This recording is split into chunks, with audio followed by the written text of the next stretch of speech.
Hello, everyone. I'm Mehdi Hassan, and I'm delighted to welcome to Zeteo our newest contributor, Naomi Klein, for a segment we're calling Unshocked. Naomi, welcome to Zeteo. Thank you, and congratulations on Zeteo. And I think it's been an amazing launch. Thank you very much. It's great to have your support. I have to do a little bit of fanboying here. I don't want it to make you feel old, but when I was a university student, I read your books. I read No Logo, and I was just saying to a colleague earlier, if you'd come and told me as a college student, I'd be running my own media company and chatting to Naomi Klein in a few years' time, I would have laughed in your face. So it is an absolute delight to have you here. I did read No Logo. I did read Shock Doctrine. I did read This Changes Everything. And I did read your latest book, Doppelganger, A Trip into the Mirror World. Let me ask you this. What's your favorite of all the books you've written? My favorite. Well, first of all, the fandom is deeply mutual, Mehdi. I'm so happy to be doing this with you. Um, we're calling this segment Unshocked, and this is a sort of a nod to my book, The Shock Doctrine.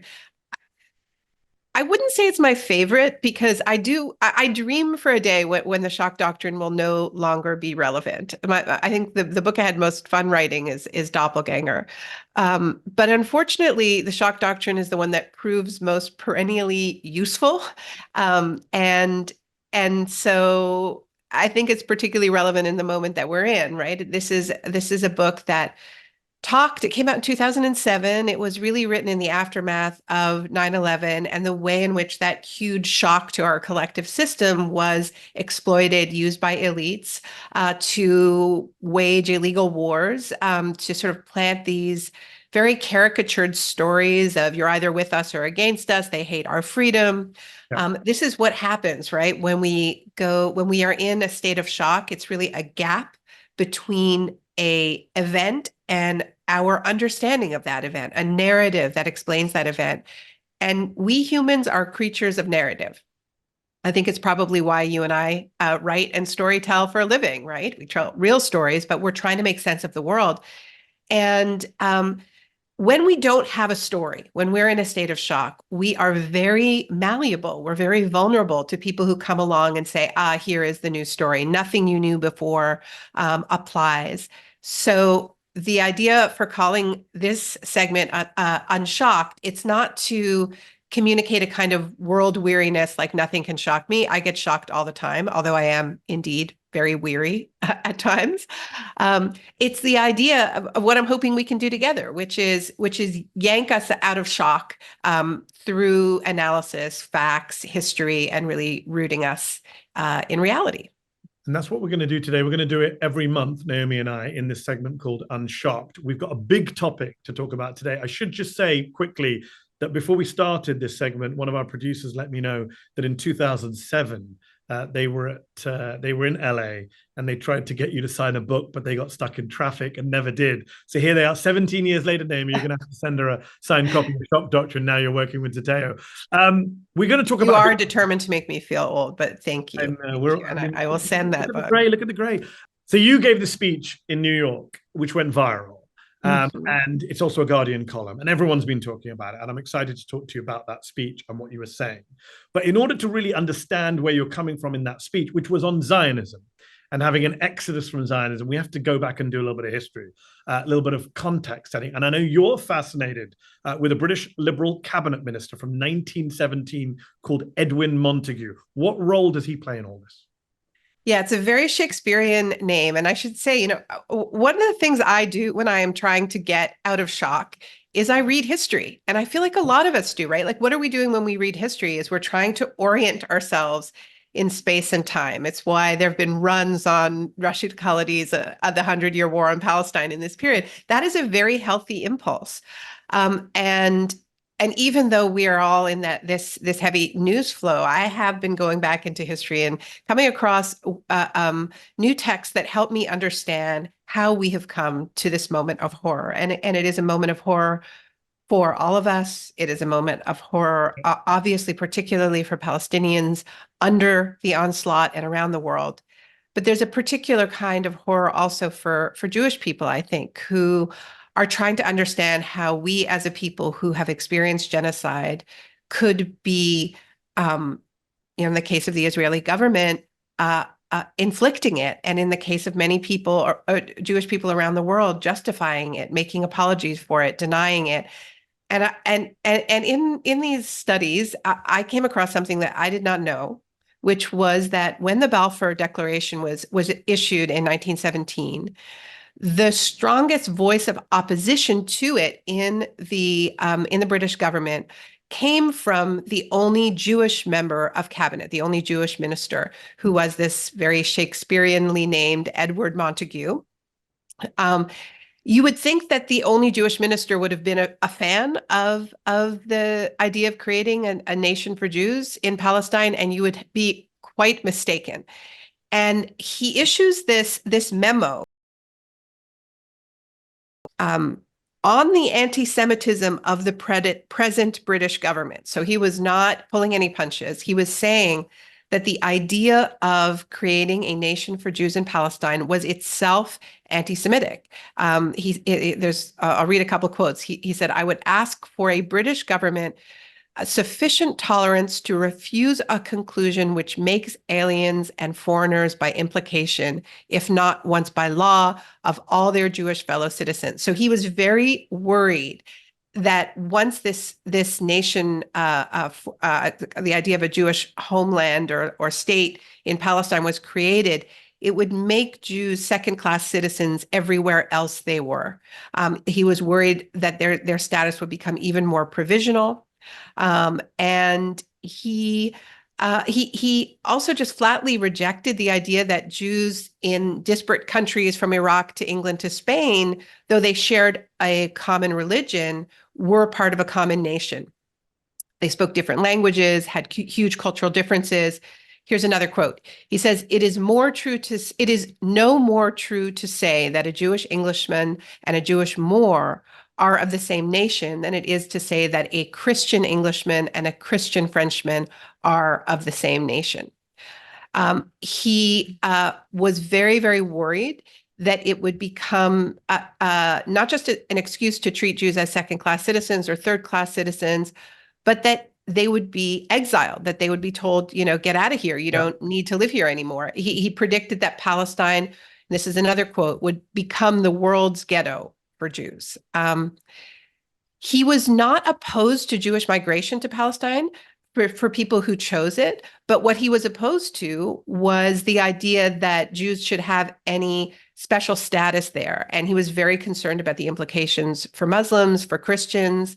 In a way, what he was suggesting was a proto one state. At the end of this memo, he calls on the government to be prepared to do everything in their power to obtain for Jews in Palestine complete liberty of settlement and life on equality with the inhabitants of that country who profess other religious beliefs. I would ask that the government should go no further.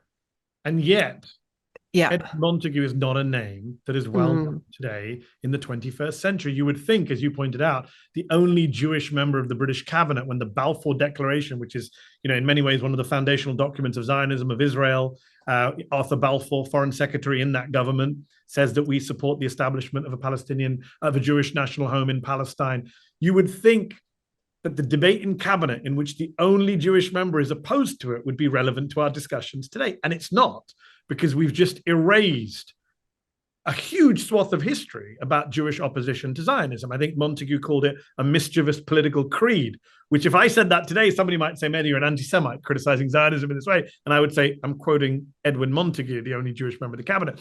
We all know Balfour's name, even though Balfour, Naomi, was a white supremacist who didn't like black people and didn't like Jewish people. Prior to doing the Balfour Declaration, he passed the Aliens Act when he was prime minister in 1905, which prevented Jews from moving to the UK from Russia.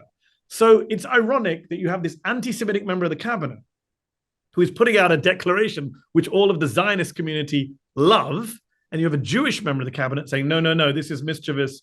This is a rallying cry for anti-Semites. Just completely right. And at this time, Zionists are not the majority of the Jewish population, right? Yeah. And it's forgotten. And today we're told, I get told every day on Twitter, Naomi, well, if you speak against Zionism, you're speaking against all Jews because 95% of Jews are Zionists. And even if you believe that, I'm skeptical of that statistic, the reality is that's not always been the case. In fact, the Basel conference that Theodor Herzl launched in 1897, they had to move it to Basel from Munich because the German rabbi said, we don't want you here, to Theodor Herzl. So it's fascinating history. And I'm glad we start with this history, because I do want to bring us back to the present tense and say, there you are quoting to me Edwin Montagu.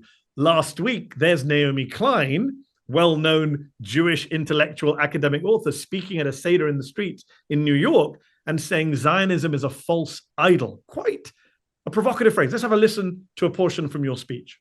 What I want to say to you this evening at this revolutionary and historic Seder in the streets is that too many of our people are worshiping a false idol once again. Yes. They are enraptured by it. They are drunk on it. They are profaned by it. And that false idol is called Zionism. It is a false idol that takes our most profound biblical stories of justice and emancipation from slavery, the story of Passover itself, and turns them into brutalist weapons of colonial land theft, roadmaps for ethnic cleansing and genocide. Naomi, that was powerful stuff. I know you also wrote about it in The Guardian. I've got to ask the question, did you come to that conclusion recently, after a journey with great difficulty? Have you always believed that? Or is this something you've come to over the years, looking at the history, thinking long and hard about this issue? It's definitely part of a process. That particular piece of writing, I don't know what it's like for you, Mehdi, but often writing doesn't always come easy. There's often a struggle. In this case, it just sort of flowed, fully formed. And I had been thinking about Passover.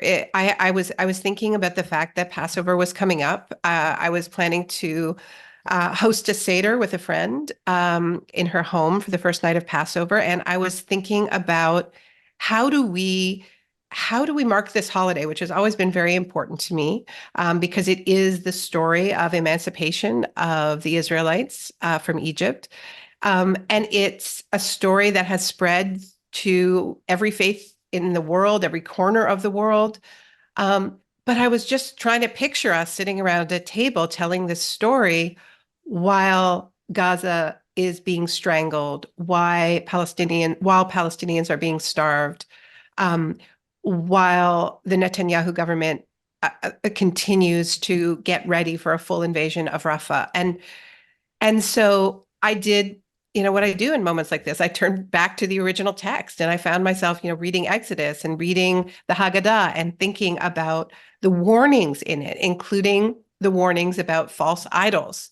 And so that's when that text came into being. And of course, I delivered it at this a Seder was called an emergency Seder in the streets that was organized by Jewish Voice for Peace and other progressive Jewish groups.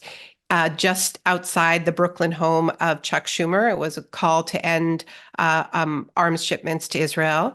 And after that speech was delivered, there were hundreds of people who were arrested, engaging in civil disobedience.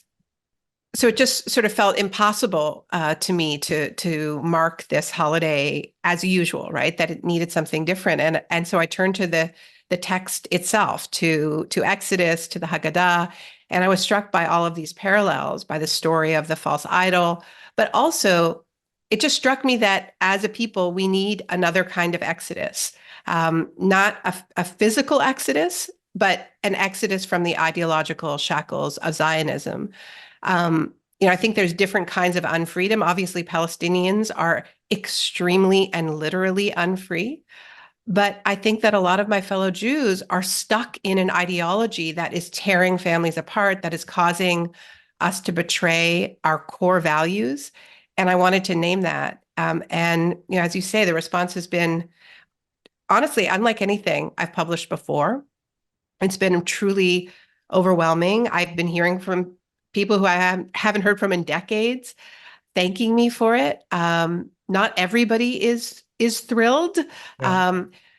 I think I've heard from people in Israel, from Israeli Jews who feel excluded. And I think in this context of being told that there is this huge wave of anti-Semitism, a lot of which is being exaggerated. Some people misinterpreted it as that calling for a literal exodus of Jews from Israel. That's not what I mean.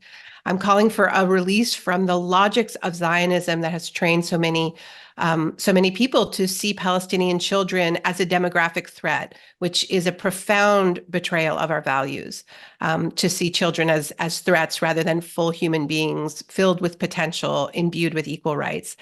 So I was not calling for a literal exodus in that sense. What made it so powerful, Naomi, is that a lot of anti-Zionist Jews are associated by their critics with an antipathy towards faith and religion. They're seen as totally secular or Marxist or far left. And, the critique of Zionism is purely political. And as you just said, and as we saw in the clip, you situated your critique within religious tradition as well. You're saying, I'm looking at Exodus and looking at Moses and looking at false idols and drawing those analogies. I don't think that's something many people might instantly associate you with, which I found fascinating and surprising. And I think that's what's happened on a lot of college campuses as well, where people have assumed that all these Jewish people who are protesting with Palestinians, they must be self-hating Jews.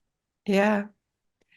To be honest with you, part of the reason why I felt like I could do that publicly is because there is this huge movement of my fellow Jews who are standing up to Israel, to genocide, coming together, really finding each other, speaking from a place of Jewishness, which is tricky because, the first ploy is to un-Jew you, to excommunicate you, to say you're not a real Jew.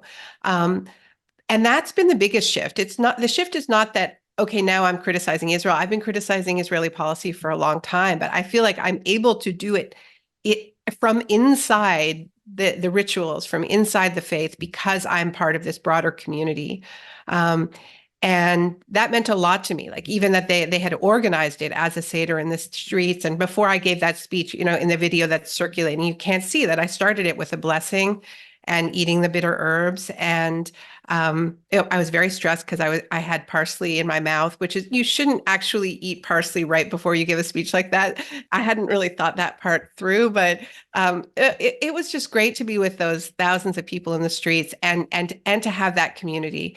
And you're right, it struck a chord, because it's one thing to do political, geopolitical, economic analysis of Israel, which I've been doing since the shock doctrine. In fact, I've been doing it for a lot longer. But it's another to quote Exodus. It's another to say that this is a betrayal of Jewishness itself. And frankly, that's one of the things that's interesting about Montague, coming back to him in 1917. His critique in this memo, which I really encourage people to read, I love this line. He criticizes Zionism on religious grounds. There is biblical prophecy that Israelites will one day return to the land from which they were dispersed, but that is supposed to be coming through the Messiah. And then he has this great line. He says, to bring the Jews back to form a nation in the country from which they were dispersed would require divine leadership. I have never heard it suggested, even by their most fervent admirers, that either Mr. Balfour or Lord Rothschild would prove to be the Messiah. Wow.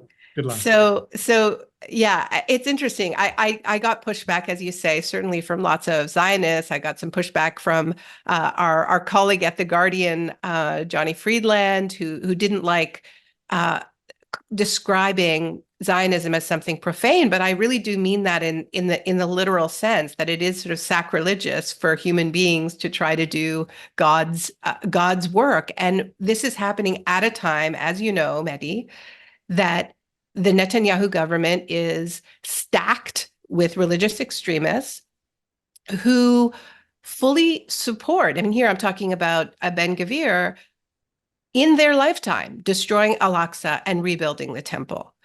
So to talk about Zionism as a false idol is, this is not just extreme rhetoric. This is speaking to a political project that is profoundly literalist and fundamentalist.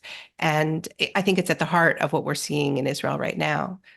So I want to talk about Netanyahu in a moment. Yeah. But one thing that you reminded me of when you talked about the numbers of people, your fellow Jews, is what's been happening on campuses across the country.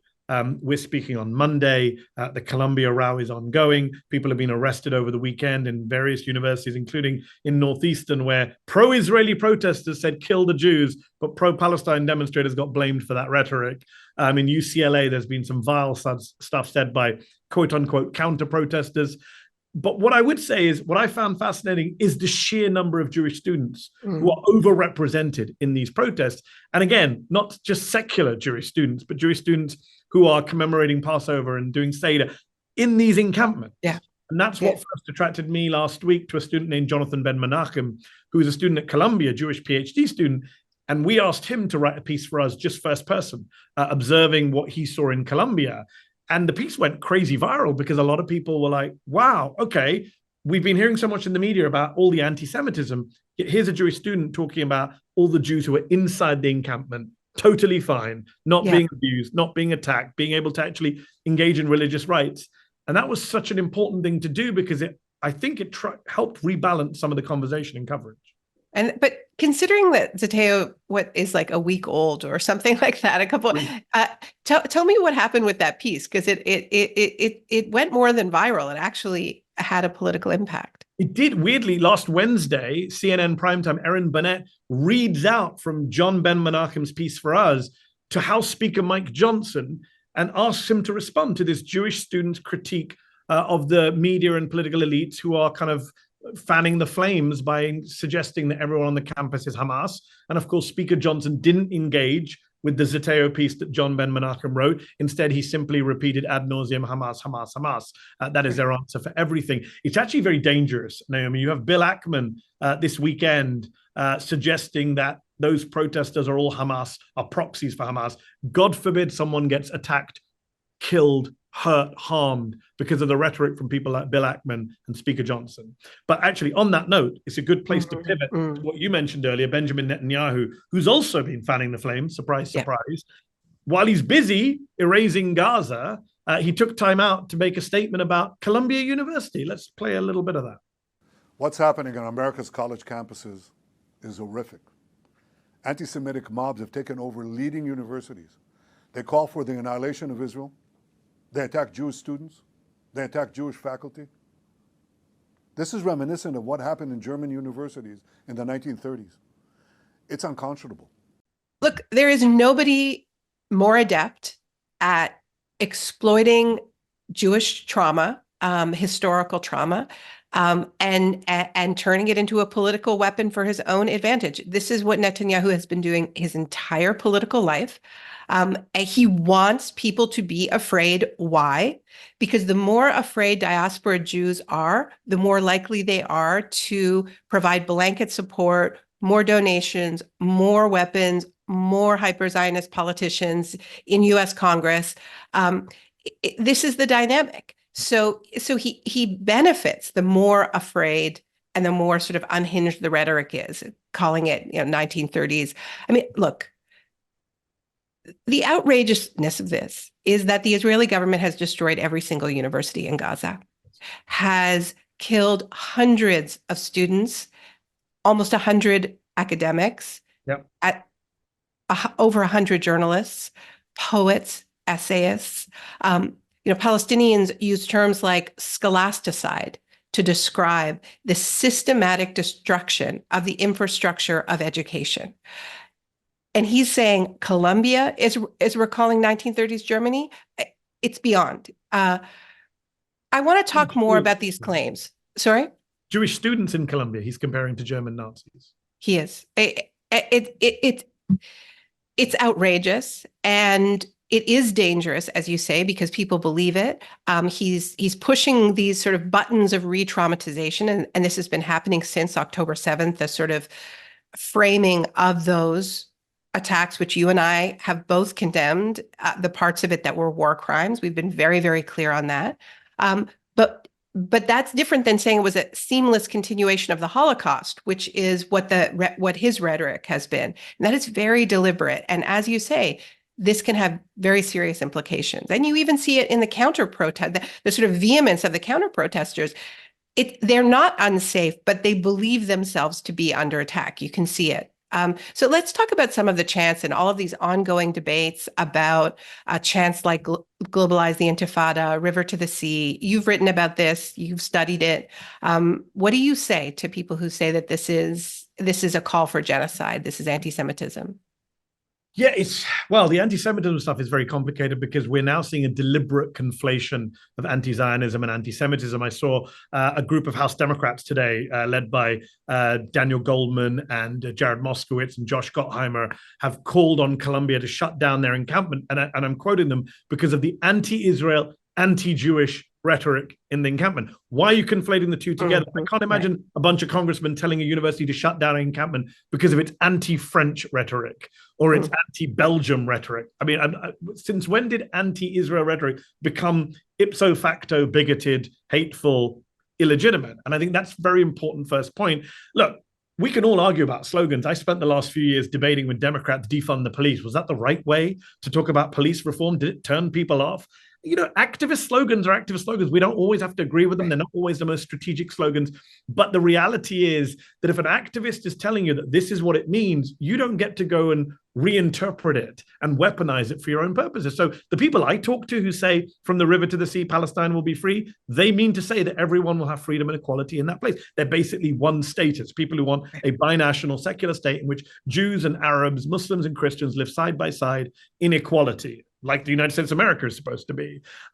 Now, some bad faith actors on the pro-Israel side insist it's a genocidal slogan, which is ironic, Naomi, because you and I both know that Benjamin Netanyahu believes from the river to the sea. In his own way, he believes that Israel should control every inch of land from the river to the sea. Well, he's literally said so and held up the map. Yeah. He held up the map at the UN. He's made statements to that effect. And the great irony is he actually has nuclear weapons and a military force occupying much of that land, not like college students who have no power. Even if they did believe it genocidally, which they don't, these are a bunch of college protesters. They don't actually going to change facts on the ground. The actual government that believes in genocidal stuff is the one that's in power in Israel. As for Intifada, again, people keep pointing to the second Intifada in the 2000s, early 2000s, in which there were horrific suicide bomb attacks by Hamas, which I was 16 years old at the time. I remember condemning at the time. But the reality is that there was also a first Intifada, which was literally an uprising, largely peaceful. It was the great peacemaker, Nobel Prize winner Yitzhak Rabin, who said, break their bones. He was the Israeli defense minister in the late 80s.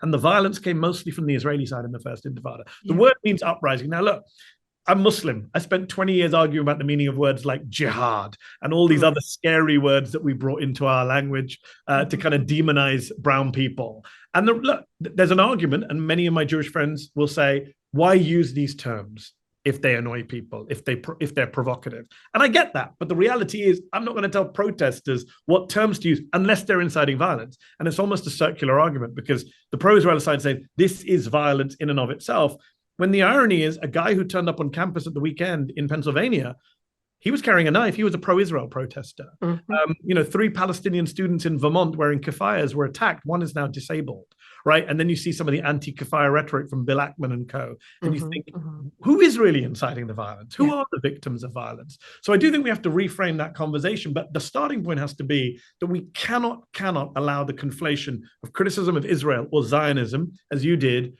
with criticism of Jews and Jewish people. I was raised and told throughout my childhood and adulthood that you cannot blame Jews for what Israel does. And I 100% agree with that. Yeah. And now I'm being told, no, all Jews are with Israel. I'm being told that by people like Elon Levy, the former Netanyahu spokesman. That's a very dangerous road to go down. I'm not sure we've got a referendum of all the Jews in the world to ask them if they're okay with being conflated with the Netanyahu government or even with the state of Israel. Yeah, I mean, coming back to that speech, when I say that this ideology is leading to the betrayal of core Jewish values, one of those values that I was referring to is the value placed on education, the value placed on text. We're the people of the book, not the only ones, but the value of questioning is at the core of the parts of Judaism that I have always felt most connected to, and it's why I love Passover. On that note, let me jump in and ask you this. We're talking about students in college. When Naomi Klein was a student at the University of Toronto, did you do stuff like the students did today? Did you speak out against Israel? And what happened? Did you have support? Well, it's interesting. I did. You mentioned the first Intifada. That was the moment that kind of changed it for me. I actually went to Israel in 1988 with my mother, who she was disabled. She'd had a stroke, and she needed somebody to accompany her because she was showing a documentary film and a Jewish film festival. Sorry, in a women's film festival. And because I was at this festival, I was 18 at the time. We met all of these Jewish and Palestinian feminists who were telling us horrific stories about violence against children and women, and just sort of the cost of a hyper-militarized society. And it kind of blew my mind. And I learned about the occupation, and I learned about this other side of Zionism that I really hadn't learned growing up. And so as an undergraduate, I wrote an article for my campus newspaper called Victim to Victimizer.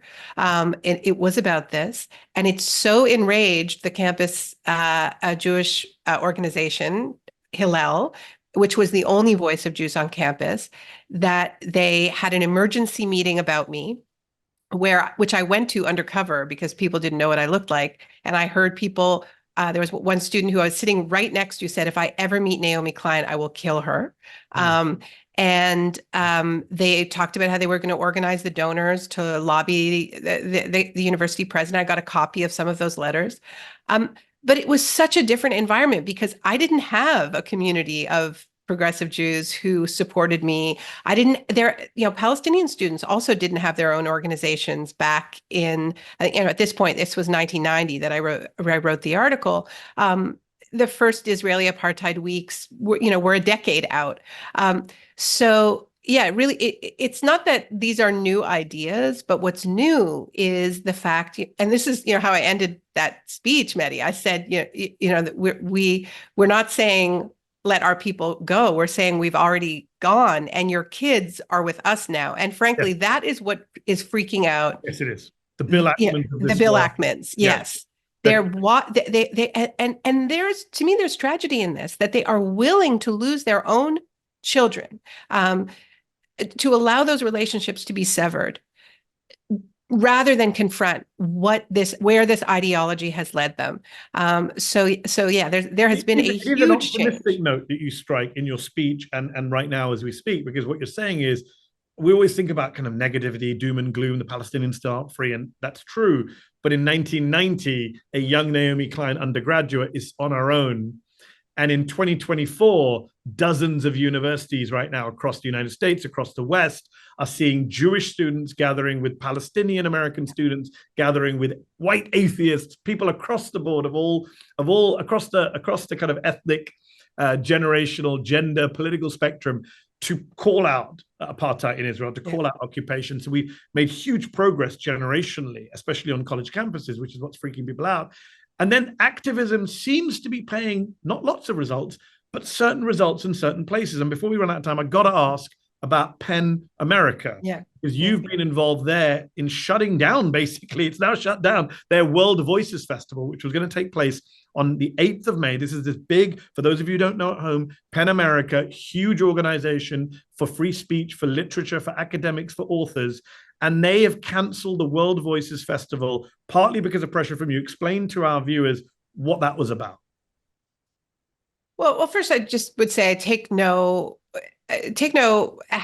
joy, happiness, satisfaction in the fact that a festival that would have brought together a lot of writers isn't happening. It is a casualty of this organization's failure to meet the gravity of the moment, and what we have been talking about, Mehdi, and what you've been doing already with that video about the targeting of journalists. We are in a free speech crisis, the likes of which I have never experienced in my lifetime.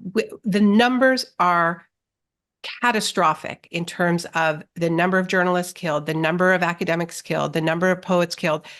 PEN is an organization that exists in order to protect writers at risks. That it is an advocacy organization, and it has been striking that and glaring that as the numbers of dead has increased, Penn has put out a few press releases. Here we're talking about Penn America, not Penn International, but has completely failed to issue a report, have a major event, launch a major lobbying campaign, which is what an advocacy organization does, to name the systematic nature of the targeting of cultural workers in particular. Especially compared to Ukraine. Compared to Ukraine, compared to journalists in Latin America, where Penn America was part of a big campaign where people were encouraged to build altars and lobby their governments. So it's not enough just to put out a statement that, by the way, a lot of their statements blamed Hamas for the attacks on civilian infrastructure, really echoing Israeli government talking points.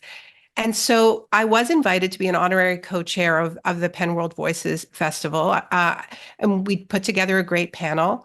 But as the months wore on and Penn's silence became more glaring, and they were called out for it, including by Palestinian writer Randa Jarrar, who disrupted an event in LA by reading the names of Palestinian writers who had been killed and was physically dragged out of this event by security. Frankly, the Palestinians who were planning to participate in the festival just couldn't do it. Not when Penn was failing to live up to its mandate. So, like I said, I don't take any satisfaction in the fact that this is an organization in crisis. It's not, by the way, it's not just the Penn World Voices Festival that isn't happening.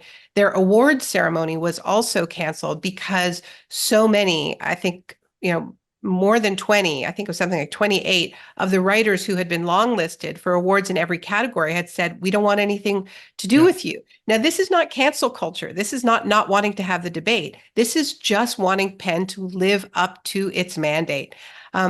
And we've never needed an organization with a mandate that Penn has more. And unfortunately, they are more focused on their own crisis management than just meeting this moment. Suzanne Nossel, who is the CEO of Penn, she used to work in the State Department. A lot of people feel like she's still acting like she does. I think she should resign rather than let her whole organization collapse under her. She's kind of like the Benjamin Netanyahu of the literary world. A lot of people want her to quit, and she's just hanging on and letting the whole thing collapse around her. Including her own staff, a lot of people on staff and board. I mean, look, all we can do is lobby, pressure, use our voices and our platforms. Penn, at least, is having some movement, some response. Over the weekend, there was the White House Correspondents Dinner where Palestinian journalists called on people to boycott, to at least put some pressure that their plight is recognized. I want to ask you about that, Mehdi, because you didn't go to that dinner. I mean, this is I was supposed to go and I pulled out.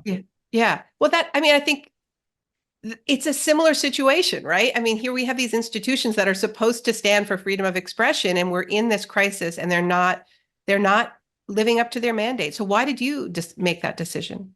I made it under no illusions. When I announced on Twitter, you had some pro-Israel folks mocking me, saying, "Oh, big deal if you don't go." No, it wasn't meant to be a big deal. It was meant to be simply a principled stance to say, look, I can't call out what Israel is doing to Palestinian journalists with American-made bombs and then go to a fun comedy-type dinner with the President of the United States, who's not just responsible for that, but is also not even acknowledging it. I don't know if you saw Biden's remarks. He talked about the free press, but he didn't say a word about the Palestinian journalists, as we expected. Colin Jost of SNL didn't say a word about the Palestinian journalists. To be fair, the president of the White House Correspondents Association did mention in passing the record number of journalists killed in Gaza, but nothing from Biden. And that was a problem for me. And if Palestinian journalists saying this is the least you can do for us, it's the least I could do. I'm under no illusions that the White House Correspondents Dinner is not going to change their stance because little old me doesn't show up, but we each do what we can. I do want to end by bringing up something I found fascinating, and it takes us full circle to how we began this conversation about Zionism and Israel. Campbell Brown is a former CNN anchor, former Meta executive, very senior at Facebook. She tweeted the other day in the wake of all the ruckus over Columbia University. She tweeted, "I'm on my way to Israel, where my two sons will be safer and feel more welcomed than they would be today on the Upper West Side." I'm not quite sure how to react to a tweet that ludicrous, that she thinks she'll be safer in Israel than in New York because of a bunch of Jewish kids on campus in Columbia. What's your reaction to Campbell Brown's tweet? I saw a response to that tweet that I think sums up the difficulty of defending Zionism at this point in history. Zionism really has a messaging problem. This was the response. Israel is constantly under the threat of annihilation and genocide, but also it's safer than Manhattan. Now, those two things don't really match up. Now, and that reminds me, Mehdi, I hear that you are coming to Canada, my home country, to participate in the annual Monk debates. And the subject matter, I think, is very much a sign of the times. I never thought I'd see the day, but apparently you're coming to Canada to debate anti-Zionism versus anti-Semitism. Zionism is up for debate. Tell me what the plan is, but don't give away your best arguments because that's a bad idea. Well, Naomi, I may have already given it away because I've actually debated this subject before in the UK with Melanie Phillips, who you may know, very hardcore right-wing pro-Israel columnist. Happily, I've never met her.